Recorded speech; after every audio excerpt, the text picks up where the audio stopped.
Hello les amis, vu qu'il faut beaucoup d'euphémismes en communication, le gouvernement a décrété l'état d'urgence hydrique. Tu sais, on aurait pu simplement dire qu'il n'y a pas de l'eau, mais dit ainsi, c'est pas pertinent parce que tous les jours, il n'y a pas de l'eau. Tu sais, à l'ère de l'euphémisme, on choisit les mots. Exemple, on ne dit pas à un ministre « je vais te faire enfermer parce que tu as détourné l'argent du contribuable ». Non, on dit plutôt qu'il y aura remaniement ministériel. Ainsi, ça évite par exemple que celui qui a détourné l'argent de l'eau puisse prendre le large. Enfin, façon de parler. Hein. Tu sais, c'est comme quand tu veux quitter ton partenaire. Tu ne lui dis pas simplement « entre toi et moi, c'est fini ». Non, tu lui dis « écoute, il faut qu'on parte ». Oui, cette phrase prépare psychologiquement la personne à ce qui pourrait arriver. Bref, il n'y a pas de l'eau.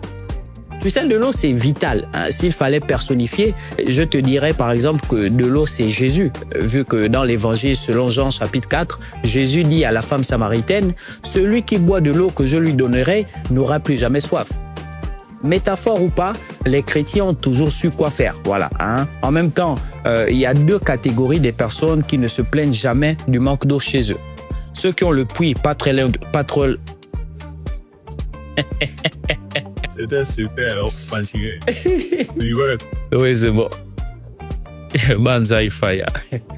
En même temps, il y a deux catégories de personnes qui ne se plaignent jamais du manque d'eau chez eux. Ceux qui ont le puits pas très loin de la maison et ceux qui ont des fontaines dans la maison. Tu sais, on dit que la formule chimique de l'eau, c'est H2O. Ça signifie qu'une molécule d'eau est composée de 2 atomes d'hydrogène et d'un atome d'oxygène. H2O, OK, et alors?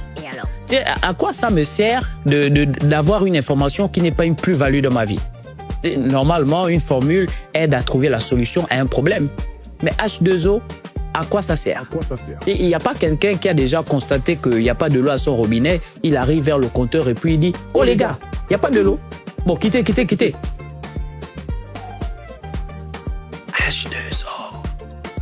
Personne ne fait ça. À moins que ce soit dans un épisode d'Harry Potter, l'eau ne va pas couler à ton robinet. Tu sais, les gens ont soif et tout a changé dans leur quotidien à cause de ça. Juste à cause de ça. Avant, on offrait des parfums ou des fleurs. Maintenant, si tu veux demander une fille en mariage, tu lui offres un bidon de 20 litres.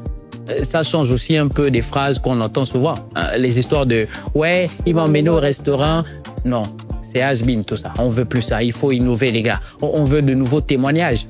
Comment il a fait sa demande? Il n'y avait pas l'eau. Il avait 2 bidons. Il m'a donné 1. J'ai dit oui.